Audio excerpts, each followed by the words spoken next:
I'm AJ, Senith. We're going to do how do drugs such as caffeine and alcohol affect the brain function. Start off with what is a drug? Well, the official definition of the term drug is any substance when inhaled, injected, smoked or consumed or dissolved under the tongue cause a physiological change in the body. Therefore, this means alcohol and caffeine satisfy the definition of a drug as they both make physiological changes in the human body through consumption. Let's just look at alcohol and its effects on the brain. Alcoholic beverages are drinks which contain ethanol, which is produced through fermentation of sugars such as grains in fruits and vegetables. Alcohol has quite a large effect on the complex structure of the brain. It blocks the chemical signals between neurons. That is what leads to intoxicated behavior when people consume drugs. This behavior includes being impulsive, slurred speech, poor memory, and slow reflexes. Alcohol can also damage the brain in the form of neurotoxicity, which means neurons overreact to neurotransmitters, which eventually lead to burning out of neurons. As well as the neurons being damaged, the brain matter itself also gets damaged. If alcohol consumption continues, it could lead to brain shrinkage, which is when the volume of the brain matter and neurons are reduced. Since alcohol has a big effect on the brain, it also affects brain's cognitive abilities. This includes problems with abilities like verbal fluency and learning, processing speed, working memory, attention, problem solving, spatial processing, and impulsivity. Parts of the brain responsible for memory and higher functions are more vulnerable to damage than other areas. Therefore, they tend to suffer the most and worst. If adolescents consume alcohol, they risk doing permanent damage to these areas, as they are still in development. If cognitive impairments are not treated, they could eventually turn into alcohol-related dementia. This could get worse with malnutrition, and together with heavy alcohol abuse could lead to a permanent disorder called Wernicke-Korsakoff syndrome. This affects the thalamus, hypothalamus, and parts of the brain involved with memory.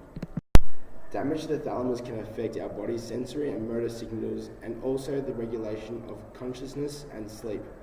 The hypothalamus is responsible for controlling body temperature, hunger, thirst, fatigue, and sleep.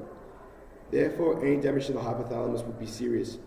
Wernicke-Korsakoff syndrome also causes amnesia and can lead to a coma. There are certain factors that influence how alcohol impacts the brain.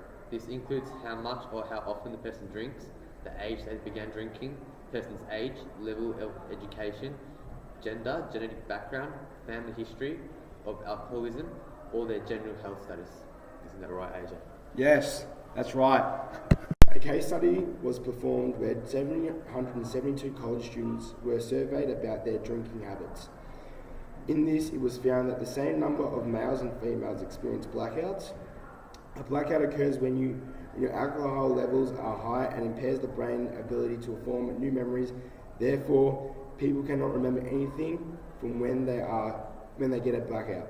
Although they were the same number of blackout among males and females, the males drank more significantly and heavily than females. This shows that females are at greater risk of experiencing blackouts and may be more vulnerable to milder forms of alcohol than males.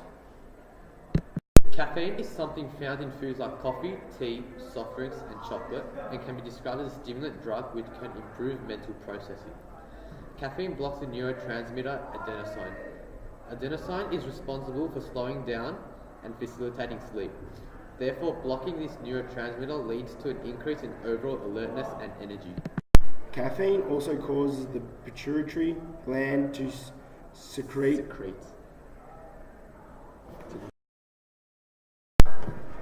Caffeine also causes the pituitary gland to secrete hormones that causes the adrenal gland to produce more adrenaline.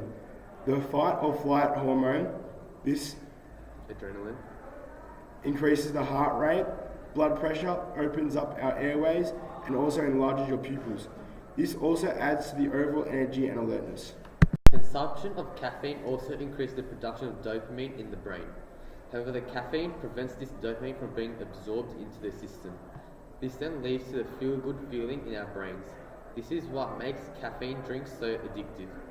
However, just like alcohol, there are negative effects of using caffeine, as caffeine can become incredibly addictive due to increased production of dopamine, increase the brain's dependence on this drug. This therefore leads to issues with sudden withdrawal of caffeine.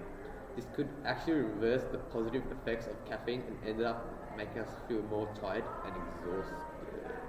Yeah. You guys all learned about the effects of alcohol and caffeine into the brain and its functions. Thank you.